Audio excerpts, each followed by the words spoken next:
Hey there, friend. Welcome back to another episode of Artworks for Teachers. I'm your host, Susan Riley, and today we're going to be talking about something that I think is going to be super helpful. It's very practical. It's that time of year when we start budgeting for next year. And when it comes to arts integration, it's the perfect time to be looking at arts integration supplies. So for today, we're going to be taking a look at the essential supplies that we actually need for arts integration. Now, here's the thing. We're going to be talking about consumable arts integration supplies in today's episode. But there's a lot of other supplies that you really need, right? There's non-consumables and there's consumables. The non-consumables are things like, staplers, paper punch, things that you're not going to go through, right? That you're going to have on hand that you're going to use again and again. Some consumables, though, are going to be things that you're going to be kind of going through a lot of, paper, things like that. We're going to be talking about things that you're going to be going through, but I'm going to give you some recommendations that are going to help it last. And I'm going to share some of my favorites and the brands that I really love that are high quality, but not going to break the bank, right? And I'm going to share some tips as well in today's episode on how to kind of find some ways to find money to get these things, even if you don't have a budget or if you have a very low budget. But the other thing that I want to share is to make sure that you go to today's episode on the line, go to the webpage, because I want you to download today's freebie. Not only am I describing today on the episode the consumables that I want you to really consider, but in today's freebie, I'm giving you a checklist of all of the items that I think that you're going to want to budget for if you possibly can. And if you can't budget for them, take it to your PTA. Go to Donors Choose. These are all of the things that you can have on hand for your arts integration program. And even if you can't get it all at once, these are the things that you can work up towards. It's a wonderful checklist to have on hand. It's got hundreds of items on it. It is kind of like the Bible of essentials that you're going to want to have for your arts integration program so that you're not constantly going to your art educator and saying, hey, can I have some paper? Or you're going to your music educator saying, hey, can I borrow some boom whackers, right? You're going to want to have these essential supplies just for your arts integration program. And this checklist has all of them in one spot. So go to this page, go to artsintegration.com/artworks, go to today's episode on arts integration supplies and grab that checklist. It's totally free. I want you to go and download it. But without further ado, here is our episode today. What supplies do you need in order for you to be successful with arts integration and STEAM? And particularly with STEAM, lots of people have this misperception that you need a ton of materials and supplies, and you have to have a 3D printer and all these robotics, and that it's really expensive. And in reality, it's not. And lots of times people have that perception about arts integration in and of itself as well, because lots of arts integration and STEAM is hands-on projects. And of course, we all know that school budgets can be tight, right? One of the reasons that teachers are hesitant to fully embrace arts integration is because they lack supplies. So what are some supplies that you really need? And what are some things that you could probably let go of, right? So when purchasing art supplies for the classroom, priorities have to be made. And as teachers, it's common practice to use anything and everything that we find, right? I've often walked into stores and asked for scraps or snatched empty boxes from recycling bins around the school, and even begged the maintenance staff to save any interesting junk for art supplies or arts projects that I'm using with students, right? So today, I'm really excited to look at 5 essential supplies that you're going to want to use, as well as how to organize those supplies and find funding for them. Now, art supplies or materials can be broken down into 2 categories: consumable and non-consumable. Non-consumable art supplies are things like scissors, paper punches, staplers, that kind of stuff, right? And hopefully you have those on hand. And even if you don't, There's a lot of fundraising things. We're going to talk about this a little bit later in the episode, how to get those non-consumable materials, right? Consumable art supplies or materials, though, are items such as crayons and markers and pencils, right? So things that you use and then eventually die out, right? So in today's episode, we're walking through our team's favorite consumable essential arts integration supplies, as well as how you can gather and organize them without a lot of upfront cost. Now, these are things that we've polled our entire team and have found to be the most common items that we would all recommend. And I think you're going to be pleasantly surprised at how easy it is to get these things. I bet you could even start to think about them right now because, for example, our first one is black permanent markers or Sharpies, right?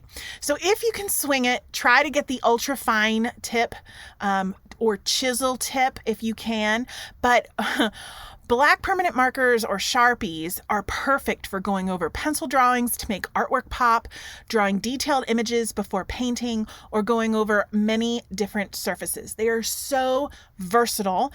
Even just this kind of a small, simple consumable supply is essential because you can use it in so many different ways. And that's really what we're looking for when we're thinking about consumable supplies and where we want to invest our money. We want to think about getting supplies for arts integration projects that can be used across many different projects that we plan throughout the year. So even though it would be really cool to do a blacklight lesson, right? And we can talk about that in another episode. And they are really cool, right? How many times are you going to use those supplies outside of that blacklight project? Think about what you're going to use long term and how you can stretch it. Something like a black permanent marker or a Sharpie, while it's not as cool maybe as the blacklight stuff that you could do, you're going to be able to use that over and over and over again. And it's going to be a great investment for your arts integration projects. Another essential arts integration supply that is simple but has so many different uses are colored pencils. And particularly, we recommend the Prismacolor Scholar, right? They cost more than other companies, but these are going to be worth every penny because of their broad range of colors and smooth lead. They help students create really beautiful, colorful works of art. So if you can swing it, don't do rose art colored pencils, please, right? If you can help it, try to invest in a better brand like a Prismacolor Scholar, just because the quality is so much better and they're going to last you longer. It's like when you buy a pair of shoes, right? If you can invest in a nicer pair of shoes, they're going to last you longer than the ones that you can get for $15 at your local superstore, right? So what makes these colored pencils great? Why do we want them for arts integration projects? Because they add bright, rich, thick color to a range of projects with a smooth lead that coats paper really easily. Students don't need to press real hard with these to get the color saturation on the page. They also show up on construction paper, even dark colors and black construction paper, which can be difficult sometimes with others.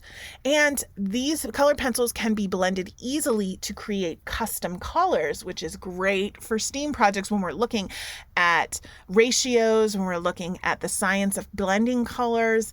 That's really helpful. So again, this is something that you're going to be able to use over and over and over again. All right, now something that's a little less common, but something that is equally as important are watercolors. We love watercolors, particularly liquid watercolors, watercolor pencils, or watercolor crayons. So I'm going to break these all three down as to why you would want to use each one. So liquid watercolors are the best pick for classrooms. And here's why. They are budget friendly and versatile. So you can use as little or as much as you want, but liquid watercolors give you a lot of coverage for a little bit of material, right? They can be used with other art media easily, including crayons, permanent markers, and oil pastels. They can be easily mixed to create custom colors. Many tools can be used to paint with, such as toothbrushes, marbles, straws, and string, right? You can use all of those with watercolor. So it's a great way to get a lot of different tools in there and materials that students can play with and manipulate and explore and discover. All of these keywords that are really essential to inquiry-based learning and to STEAM learning are right there with the liquid watercolor. Watercolor pencils and watercolor crayons. These tools are perfect for no mess classrooms. So if you're a teacher who wants to use arts integration and visual art in particular, but you really don't want to have to clean up, watercolor pencils and watercolor crayons are great for you. You can use them to color in artwork and just add water to turn them into watercolor masterpieces. That's what I love about watercolor pencils and watercolor crayons. You can use them like a crayon or a pencil and then add water and watch the magic happen, right?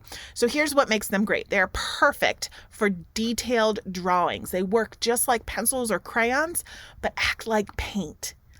They can also be dipped in water for a different effect. So if you really want to get kind of versatile with it, instead of putting the water on after, you could just dip the pencil or the crayon in the water and then spread it onto the paper or whatever material you're using.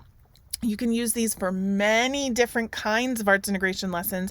So again, something that's going to be versatile for you and a good investment, and they're easily stored and managed. So if you really like to be organized and have everything put away, watercolor pencils and watercolor crayons are going to be a great fit for you. The fourth item that we would recommend as an essential arts integration supply is construction paper crayons, particularly Crayola's construction paper crayons, right? That brand in particular, we happen to love after having gone through many of them.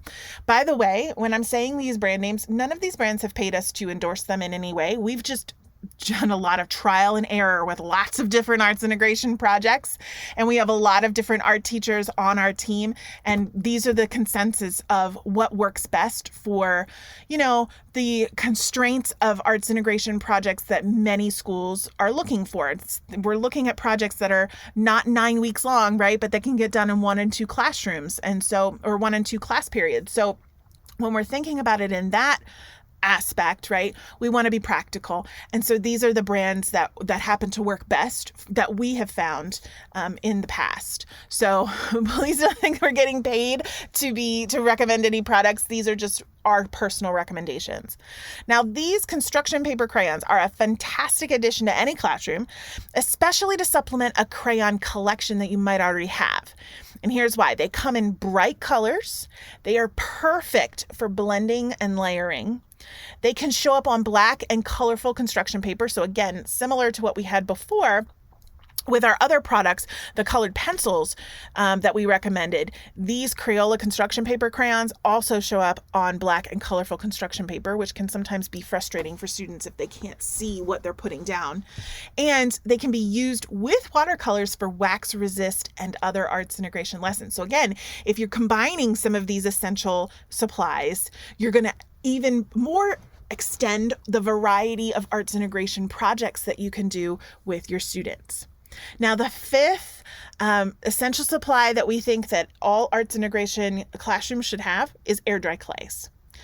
It's important for students to have the ability to express themselves using sculpture, and sculpture in and of itself can be a difficult medium if you are not an art educator. If you are a classroom teacher trying to use sculpture in an arts integration lesson, it can be really intimidating if you're doing this with traditional sculpture materials.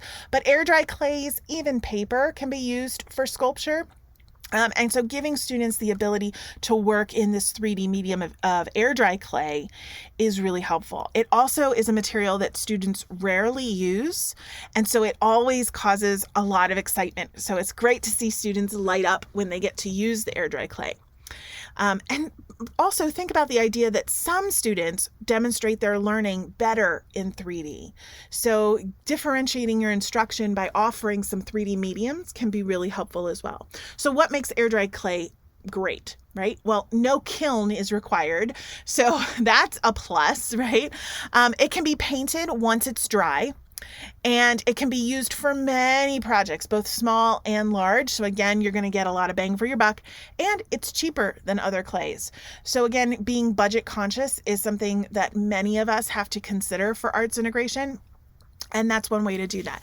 Now, a bonus, if you're looking for a bonus supply and you might have a little bit of extra money, try to buy something metallic or glittery. So this could be paint, permanent markers, colored pencils, or crayons. And why would I tell you to do that, right? Because every student likes metallics in particular, and they're fun additions to any project. They should be used sparingly and should be introduced near the end or midpoint of a lesson, not at the beginning.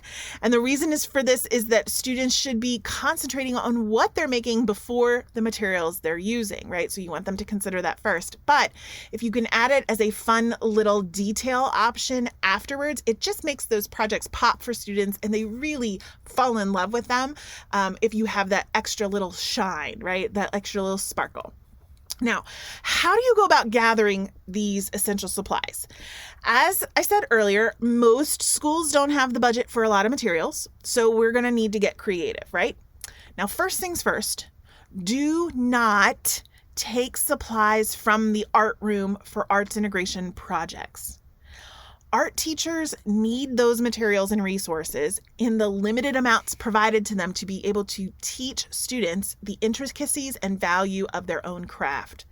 Students need to be able to use the materials and instruments to practice their art as a way to deepen their schema of learning the arts themselves.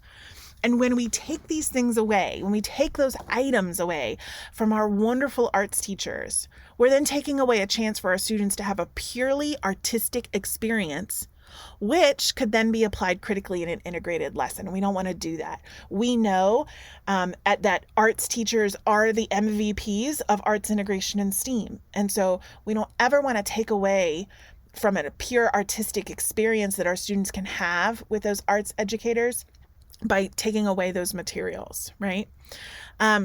So what can you do instead? How can you provide an arts integration lesson when going to the arts teachers is maybe out of the question, right? Well, I've got a couple of ideas. So first, have a dedicated arts integration cart or closet. Now, this has worked wonders for me in any building I've worked with. Set aside a certain amount of money, $1,000 or $2,000 is a good range to start, and then order supplies just for that cart. So that money is dedicated just for the arts integration cart. And you think that $1,000 or $2,000 is a lot of money, but here's the thing. You could get that very quickly with a grant or a donation from a local art supplies store, or even parent donations with a Donors Choose project. So you can get that base amount to start and then order supplies just for the cart. So you can order art supplies, musical instruments, an iPod dock, and even a few iPads for digital design. And then as you and your colleagues plan for integrated lessons, you can check out the cart to use with your students.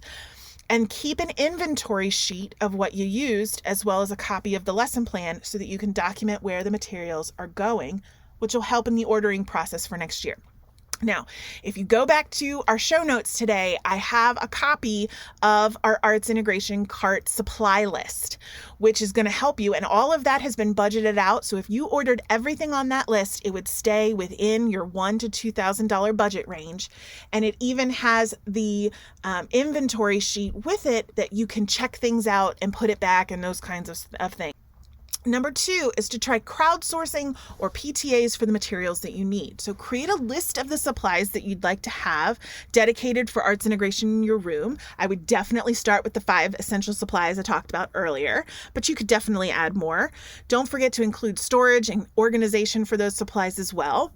And once you have your list, price it out via online ordering sites like Blick or Saks Art Supplies or West Music, and come up with a total. And then present your budget and a brief statement of why you need these materials to your PTA, or use them to create a pitch on a crowdsourcing site like Donors Choose to let others help fund your initiative.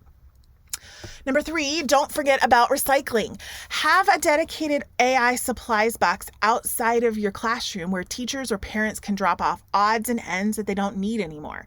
You would be amazed at how many pieces of construction paper, scissors, markers, paints, and old instruments that you will wind up with just in that one box. So seriously, put a box outside your classroom and be like, I'm taking your junk, please. Bring it here and I will be able to recycle and use it. And 4, remember that preparation is key. Often, being able to gather art supplies or resources from the arts teachers doesn't have to be a chore. You just need to know what to use when, right? You need to think about, what did I learn in kindergarten here? Ask nicely and give them plenty of notice. It's hard to feel generous when a teacher comes into your arts classroom saying they need the materials for this afternoon's lesson, right? Like if you think about that from your perspective, it would be tough to be able to do that for you. So if you prepare your lesson in collaboration with others, be sure to connect with the arts teacher you're linking to when you create a lesson. And then they might be able to help you budget and set aside something that you need. But be prepared too that if they can't offer you the items that you need, try the first 3 tips that I talked about with having that dedicated arts integration cart or crowdsourcing or recycling in order to get the things that you need, and thank the arts teachers for their willingness to try. Next time, you might just be able to work out something with them. And most times, I would say 9 times out of 10, if they say no, it's because they need it for a lesson and they literally have nothing to give. So just be mindful of that as well. So, given the whole thing that we talked about today, what is your favorite arts integration supply? What did I miss? These are the 5 that we really love, as well as some organization tips on how to get them. But what did we miss? And if you're enjoying the show and know somebody who could benefit from our discussions, please share the podcast with them. I'll see you soon.